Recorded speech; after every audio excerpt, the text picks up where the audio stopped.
Does this get attached to the title? Does this go to the title? Yes, it goes with the building. Are you ready over? Okay, I think we got it.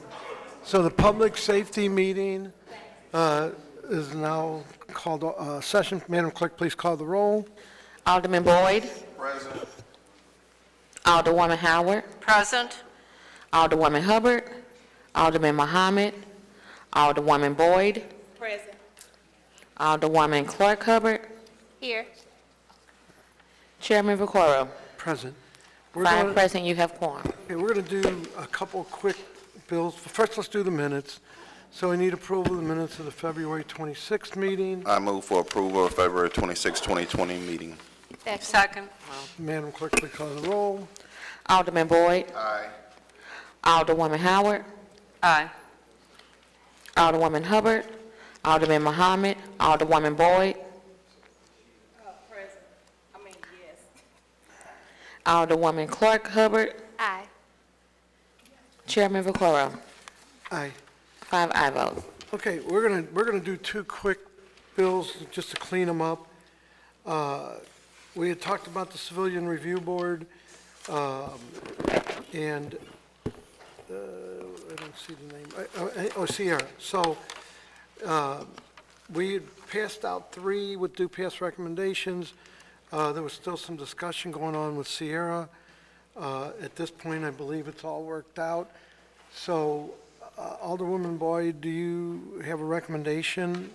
Yes, I'd like to rescind my vote for Sierra Cimarral and to vote for her to be on the Civilian Oversight Board. Second. And so, Madam Clerk, please call the roll, and that will be to send over a due pass recommendation, or, yeah, that we do recommend Sierra for the Civilian Oversight Board. So I have one question. Oh, I'm sorry. Mr. Chair. Have we sent all of the other 3 over, or do we need No, to send them over as a slate? They're going to be over, I'll go over this Friday. So do we need to just reconsider all of them and just send them over as a slate, or do we just send? We can, sending the whole slate. it was just her, but Just her.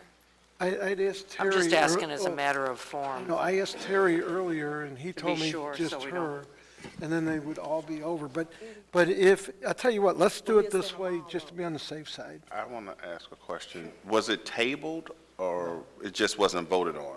No, I'm not sure. That's what I'm asking. To Did do not we? recommend her.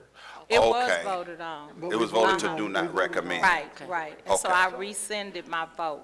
So Terry, do you want to, Clarify. maybe we can just redo the whole 4 and just make a motion to pass the 4 through? But you could reconsider that entire vote. Yeah, let's and just, then vote on them all at one time. right, Okay. so then, You just do similar. You Right. could divide the question and just do similar. no, Okay. we'll just Do the whole reconsider. slate. Let's reconsider the whole slate, and that way we don't have to worry about it. So we would need a motion to reconsider all 4. I make a motion to Mrs. Bell. reconsider our previous vote for the slate. Okay? That sounds good. Okay. So, Madam Clerk, please call the roll. You said second. And that was second by Alderwoman To me. Boyd. Is that correct? It was second by Hubbard. Okay, You mean Clark Hubbard. okay. Alderman Boyd. Aye. Alderwoman Howard. Aye. Alderwoman Hubbard. Alderman Muhammad. Alderwoman Boyd. Aye. Alderwoman Clark Hubbard. Aye. Chairman Vaccaro. Aye. 5 aye votes and 1 abstain. Okay, so we pass that out. So what I want to do next, I'm sorry. I don't know, we To reconsider. reconsidered the vote, so now I think we have to pass out the Okay, appointees. thank you. I need to make the motion to. Okay, I'm I make a sorry. motion that we pass out all 4 appointees to the Civilian Oversight Board as recommended. Second. Previous roll. Seeing no objection to previous roll, and I'm sorry I'm speeding along here. No apology necessary. Alderwoman Spencer, Board Bill 231, if she's not here, I said She's I here. would do it. He was just here. She's there. Oh, I was like, You get the, take the podium, just gives a real short explanation of it. I think we all understand Kind of know what it. it is. Thank you, Mr. Chairman, members of the Public Safety Committee. Board Bill 231 would essentially add a charge of $150 to cover the cost of the city providing police security escort services when we board up a building that is dangerous and deemed dangerous by the building inspectors and require a police escort. I have to give our 3rd District Police outreach officer in Campton credit here for identifying this as an issue, the resources that the police department are putting towards boarding up buildings and accompanying our building division.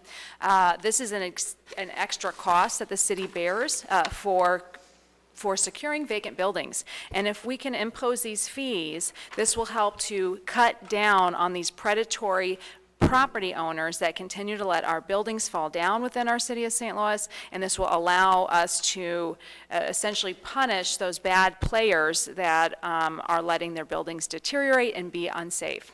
And I know, Uh, I'm sorry. I And know with the that, building Mr. Chairman, divisions, the building division is in supportive of favor. this. They will be able to put the fines on within the building division. And again, this is just a way of disincentivizing holding on to vacant, abandoned buildings that become a danger to the surrounding community. Okay, so questions, we'll start with Vice Chairman Boyd. Yeah, I just want to make sure, or were we saying that we have issues when the building division goes out to board up or to demolish a house and people are obstructing them from being able to do their job? Is the reason That we does need happen, police? yes. So essentially what you have, when you have a building that requires a board up, typically the building inspectors will go out. What's happened in my district and from my understanding throughout the city is oftentimes you'll have a problematic property that will it's dangerous. The building inspectors don't feel safe going there because there's squatters, there are habitual squatters and things of that nature. There's combative people within the structure, and so they require a police escort. This not only makes the board up a prolonged process because there has to be a level of coordination with the police department, but it's also an extra burden on our officers. It's an extra cost to the city, and the property owner only pays $80 to have the door boarded up. And so it's really not the proper disincentive for the property owner to get moving on securing their own properties. So this will be tacked on the back end and hopefully get these things moving. Okay, I didn't realize we had a big problem with that, but I think it's a good idea. So I'd like to be a co-sponsor. Or I would also like to be a co-sponsor. Alderwoman Howard. I think I had already requested to be a co-sponsor. You are, yeah. And the question was asked earlier whether or not we could make the fine higher. I would love to. Frankly, I think we should charge a lot more for this type of activity on these unscrupulous property owners. The problem really is a state law, the Hancock law, that requires us to only charge a fee for an actual service provided. And we did the math. We calculated the amount of time on average it would take for 2 officers to accompany a building inspector, and so that's where we came up with $150. I have another question. So along with the fee for boarding up, Yes. or whatever other fees are included in this, if they're clearing the building out from squatters to demolition or whatever that was, those will be, this is an additional $150 if Correct. police are called to the scene. Correct. So if the police are not called to the scene and it's a regular demo, there's no charge. There's charge for the But I mean, other yeah, just activity. for the- This is yeah. just yeah, that's exactly right. So this is additional charge for that police escort to essentially invoice for the For expenditure the on that service city. of Yep. security. Okay, I think that's a great idea. I think that people that are derelict building owners should pay the price. Okay, thank you. Alderman John Mohammed. Alderwoman Pam Boyd. I want to thank Alderwoman Spencer for this, and I don't think people realize the danger that the building division goes through because we have people that are using LRA properties as trap houses. And so they're storing their drugs in the properties. We've had incidents where they'll go to board the house or secure it and guns are pulled on them. And so that's why I really support this bill. I just think it's not enough fine, but it's okay. We'll deal with that. But I just think the private owners need to be more accountable in our city for leaving these properties where we can either have a child snatched in there or somebody can OD up in there. And so it's just too much access, and it's not protecting us as a city. So thank you for putting that bill out. Alderwoman Shameen Clark-Hubbard. No questions. Thank you for this legislation. I would like to be added as co-sponsor as well. Okay, so, Alderwoman, if you want to close, we'll go ahead and take a vote. You know, I have one amendment, and this is an amendment that our council brought to my attention. Unfortunately, when we passed an amendment to the building code last year, it wasn't updated in the city code. It's really an administrative amendment, but it does need to be passed just to be compliant with the sort of amended building code that we've been amended last year that didn't get formalized. So, Okay, so this will be amendment number 1 to Board Bill 231. If you want to go ahead and state your amendment. yeah, We have and it in again, front it's of just us. sort of administrative.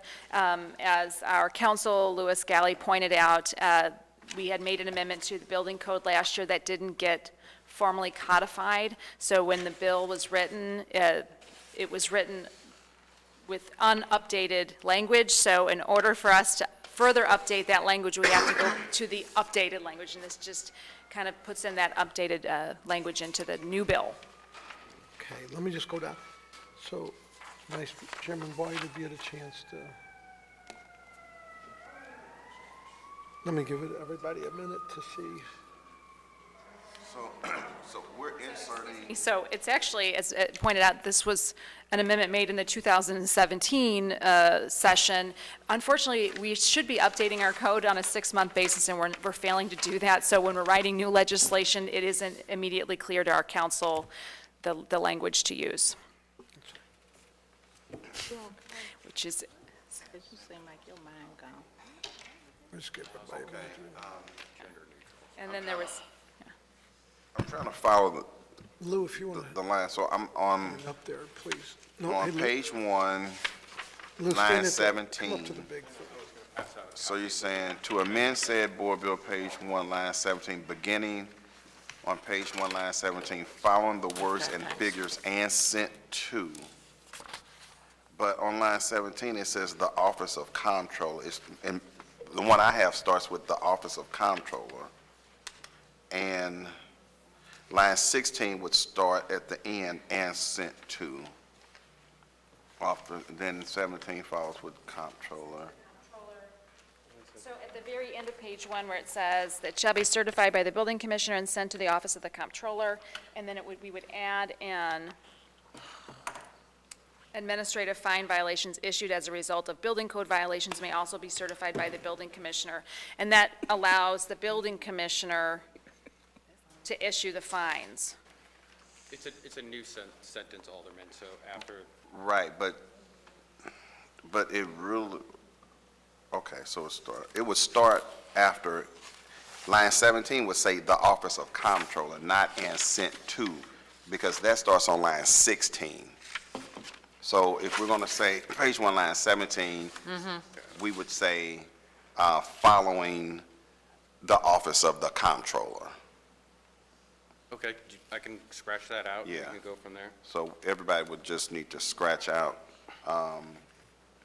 and sent to make that right. Then I'm good. Okay. Alderwoman Howard?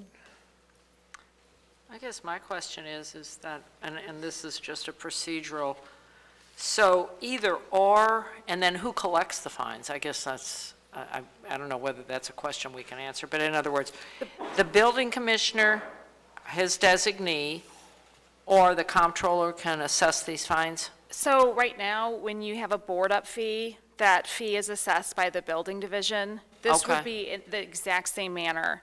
Okay, So, which makes sense. yeah, it's just So in kind of- other words, they wouldn't have to fill out paperwork to send over to the Exactly. It's- comptroller's office? That's why we wanted to go through the building division, so they're Okay. already they're the ones identifying it's a danger to their employees, as Alderwoman Boyd pointed out. And so they would issue the fine for the board up, and then they would tack this on top of it in those instances where it was required. Understood. Thank you. That's all I have. Alderman John Mohammed. He's not here. Oh, I'm sorry. Alderwoman Pam Boyd.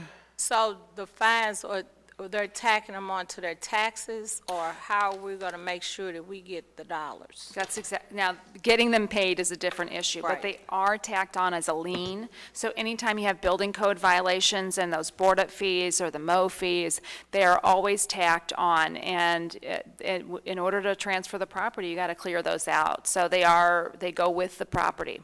So it's not a perfect system, because I would like to make sure at the end of each year, we're collecting each one of them. A lot of times they do stack up, but they are tacked on, and eventually their bill will be due. Okay, thank you. Alderwoman Shameen Clark Hubbard. No question. And I have none.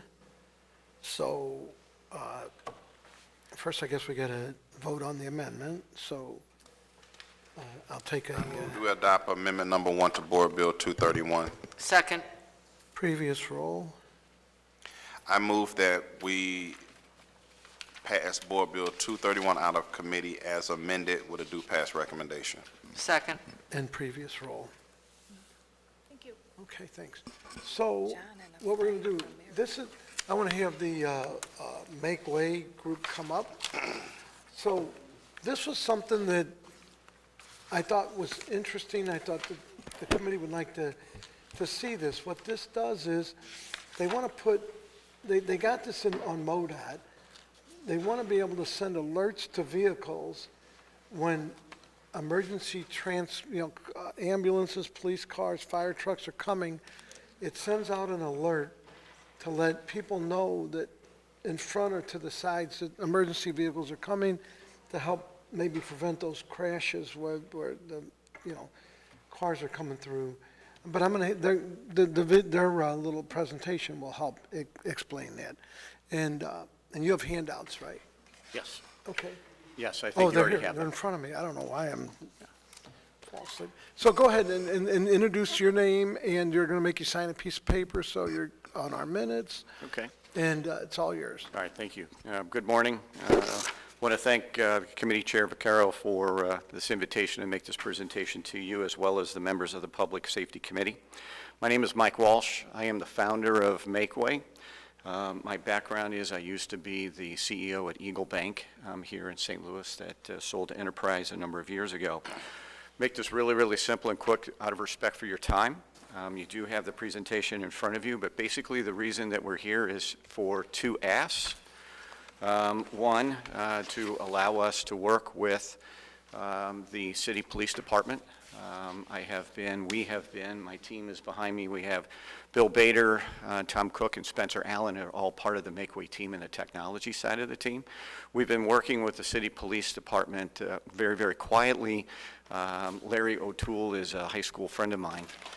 So we had this concept, presented it to Larry. He's really been, him along with a number of other emergency responding personnel around the metropolitan market have been instrumental in helping us build this technology. The purpose is to save lives. So our ask is to allow us to work with the city police department to install 5, 6, or 7 of these devices. They're hardwired into the vehicle, and they provide us data. Right now, we're working with the city of Kirkwood, the city of Eureka. We're working with MoDOT. We're working with GM. We're working with AT&T to provide this technology for our first responders. So we've got a small little video and a little bit of the presentation. We can go through this very quickly if you would care. So Bill, if you want to. Okay. This is a city police car. Oh, boy. That happens to be my niece Oh, my God. driving that vehicle. She was in an emergency responding condition going through an intersection. The car that hit her did not hear or see her coming. This is an existing problem. Didn't even tap the brakes. I'm sorry? Didn't even tap the brakes. Didn't even tap the brakes. She has been on and off disability since the accident. She has been on desk duty for the last year and a half, and she just recently went back to patrol. We can solve that problem. We have a technology that has proven its value in these types of conditions. Statistically, you may not be aware, and these statistics are validated by a FEMA study that was done in 2014. There are over 150,000 accidents a year on the roadways involving first responders. And typically they result in either fatality, a disability, or a life-altering condition. The tendencies of something that we did not know, but we had belief in, and Larry O'Toole helped me validate this along with other first responding department heads around the metropolitan market, is that a significant number of injuries and deaths are incurred by our first responders en route, not on site. I think we always have the belief that these guys are on site when they're injured, whether they be at a fire, whether they be responding in a police condition, but overwhelmingly the injuries result en route. So what we have here is, what we think we've dealt with is distracted driving. I'm sure you've probably seen it yourselves. As you're driving around town and you pull up across the guy next to you, you're going 40, 50 miles an hour, and the guy's head is down and he's reading his phone, or he's responding to a text, or he's sending a text. So we are currently working with the Kirkwood Fire Department, the Eureka Fire Department, both ambulance departments. We're working with MoDOT with their roadside assistance programs, as well as their road repair conditions. What we want to be able to do is work with the city of St. Louis. We just recently got authorized by the city of Kirkwood as well to put these into police vehicles. We have them in fire and ambulance and with MoDOT right now, but we need a different data segment in order to have our continuing conversations with GM, AT&T, Verizon, and Sprint. Our desire is to have this technology actually embedded into the systems of the phone, as opposed to your Amber Alert, which you can go into your phone and you can turn off. This would be embedded into the phone system, so it could not be turned off. The technology acts as this. You are either in front of or beside, coming into an intersection of an emergency responding vehicle, whether it be fire, ambulance, police. Our technology recognizes the speeds of both vehicles, recognizes and anticipates the trajectory of both vehicles and the amount of time that it will take to intersect, and you received a tonal warning, a little bit of a siren noise, and a voice comes over the phone and tells you that an emergency vehicle, MakeWay has detected an emergency vehicle approaching from behind, from the left, from the right. I'm sure you probably all have had the same experience as me, sitting in an intersection, you hear sirens going off and you don't know where it's coming from, you don't know if you can go or not go. This technology tells you where it's coming from. Once that vehicle passes you, you get an all clear message and you go about your day. So what we're here to do is to save lives, but what we're really here to do is ask for the city's cooperation to work with the city police department to install 5 or 6 of these so that we can get the data of vehicles that are on the road all day, traveling at different speeds in different areas of the community, whether they be the local streets or the highways, so that we've got something to compare to the data we're already collecting on fire, ambulance, and with MoDOT. Bill, is there anything else, Tom, anything else I'm missing? So what you have here is a small presentation of what our technology does, who the technology benefits, and the benefits that it provides the city. We believe that we're also talking with the Department of Transportation. We've talked with the Insurance Institute, both out of DC, to figure out ways to help pay for this technology. But we need the data to be able to go to AT&T, Verizon, and Sprint, as well as the Department of Transportation and General Motors with their smart vehicles to show them that there is a need and a demand. We have talked with police, fire, and ambulance departments between here and Kansas City. Not one of them has asked us how much they cost. Everyone wants to know when they can have them. Larry O'Toole told me several years ago that when he was in charge of traffic, he can name 5 guys that were killed in pursuits just like this.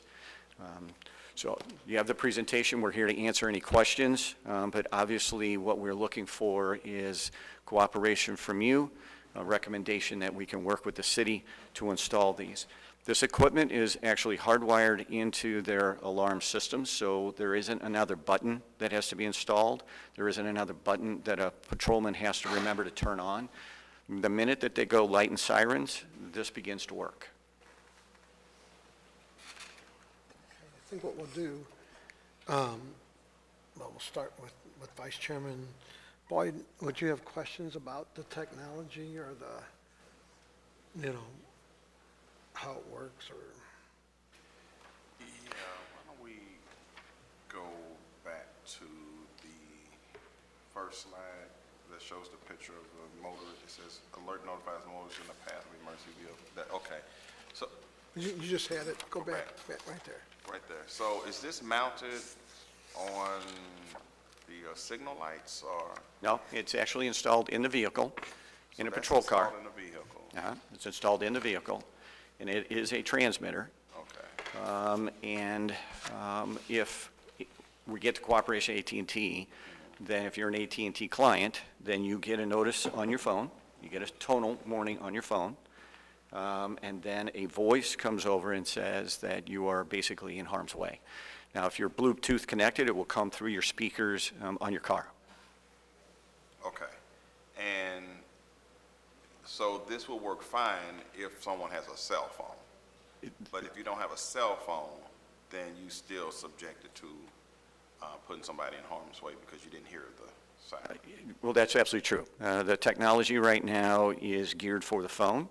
We have second phase technologies. That's what we're working with GM on their smart connected vehicles.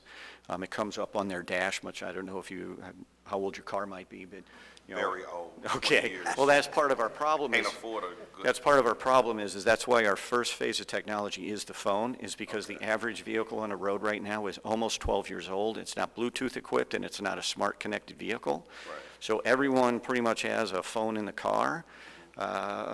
But if not, then no. But what they will see, the person driving a vehicle that is not connected to a phone or has a connected car, they will see traffic altering its pattern, and they will draw their attention. So what we're trying to do is improve road awareness for the motorists that are sharing those roads with our first responders in emergency conditions.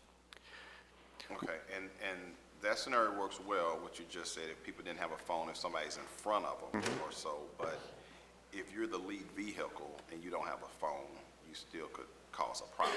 Yes, you know, again, this isn't the solution. Right. It is a solution. No, I like it. Okay. I'm just was pointing out some. No, you're absolutely correct. If a driver does not have his phone on, Right. or his phone in the vehicle, then he's going to be susceptible to normal traffic.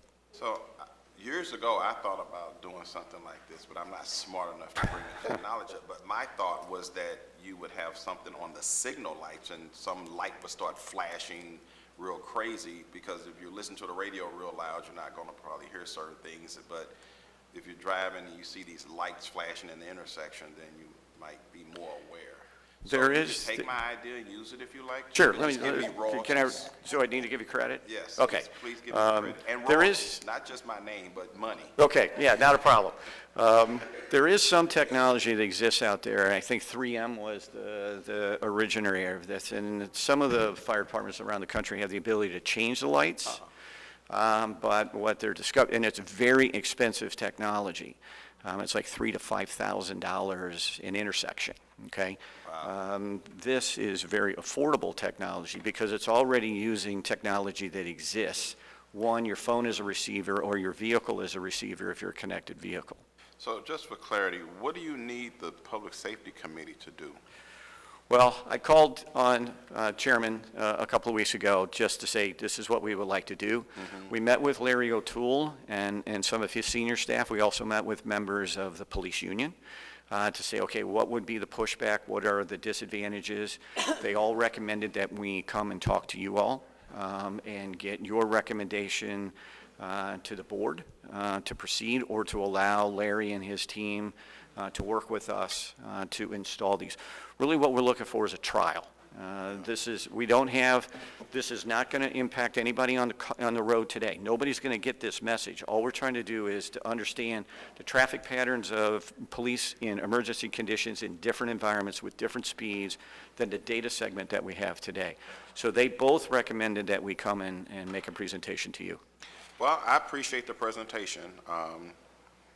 I like it. I don't know if there's any formal action we can take, but I mean, I certainly think it's a great idea. So thank you for your presentation. No problem. Well, my thought was, if we're all on board, we could do a resolution just asking police, fire, and them to work with them. We can't force them, but we certainly Right. can Okay. request. That was my thought. Okay. Alderwoman Howard.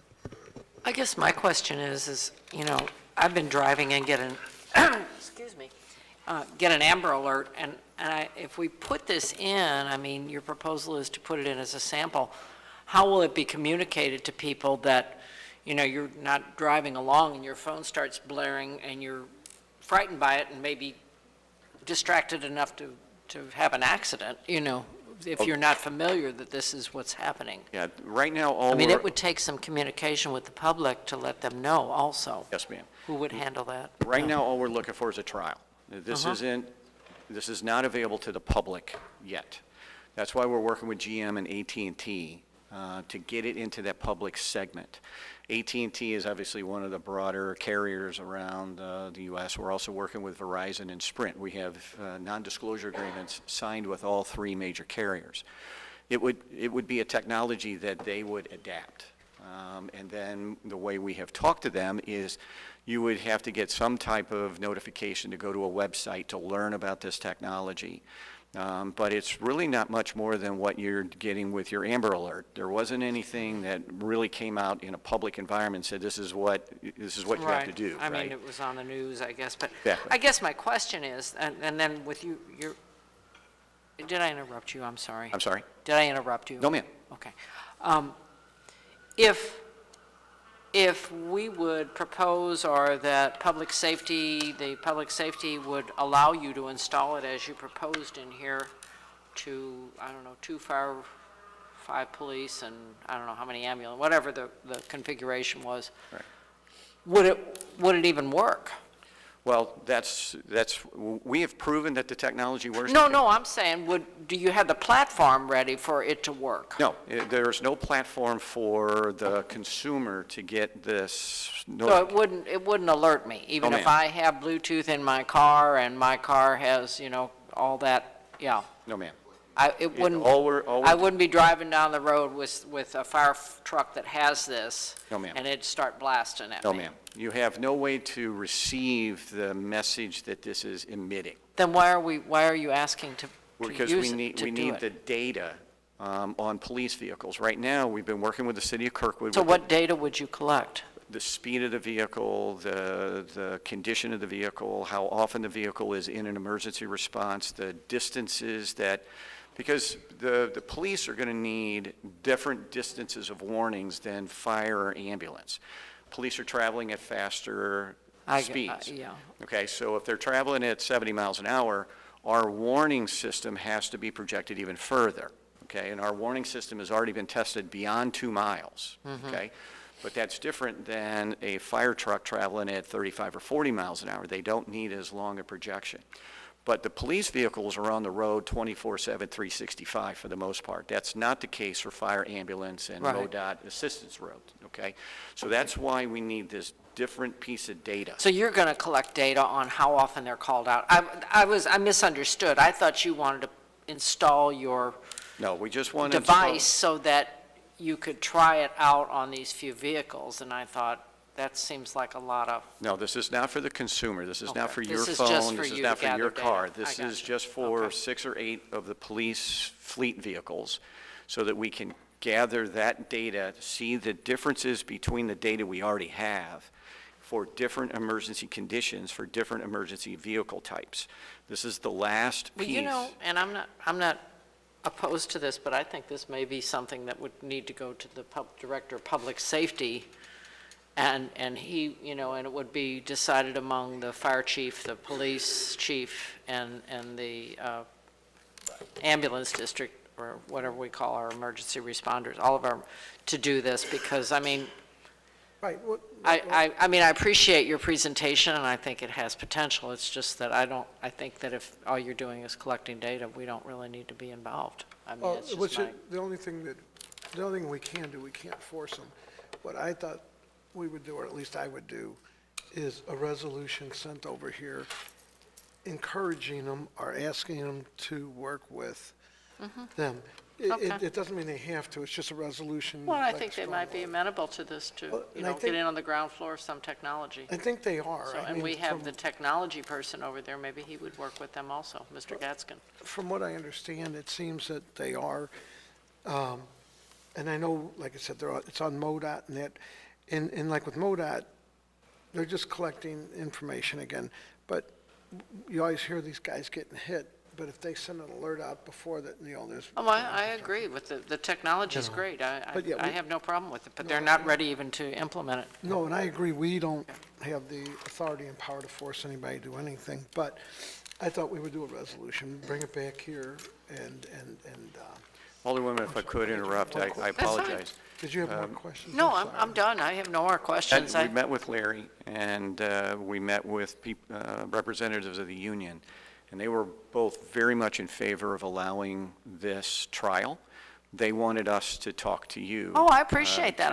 I'm not, To let you I'm know just what saying, they maybe were you need to considering talk to doing. Judge Edwards, because he's the head of public safety, and maybe that's. Yeah, that's. Yeah, the I mean, I'm next- not giving you the runaround, I'm just No, saying no, that. no. No, and we certainly understand and appreciate your concern, especially from the consumer side. Yeah. But it's not a consumer element yet. That's what I was misunderstanding. I was like, oh, wow, we've got a long way to go if you're going to install these. I was thinking that what you were going to install is the alarm, the alert to, No. so, because I'd be looking for it all the time, because I can't have here, because I played my radio and my car is Yeah, yeah. quiet. And we do plan to talk to Mr. Edwards. I mean, and that was also one Yeah. other recommendation Okay. that Larry O'Toole and the individuals from the union also recommended. And we just want to make sure that, one, there aren't any surprises. I was in the banking business, and the last thing I needed was a surprise, right? Oh, we have them So all we the didn't want time. you to be surprised to learn that they were working with. I appreciate that. Okay? So, because like I said, I don't mean that, we do get surprises, Yeah, yeah, so, okay. thank you. All right, thank you. So what I think I'm going to propose, and I'm going to put something together this week with our attorney, I'm going to do a resolution just encouraging them to work with them. Good And that's idea. all we can do. So this part's over. The only thing I wanted to ask, is anybody here on any other subject? Because I know there was some confusion about the vacation home by rental being possibly today. Having no one else here, then we can. I move we adjourn. And I'll second that, and thank you for the presentation. Thank you. And that's it. Hey, Jeffrey, you want to talk to Meet with Lisa for a little bit.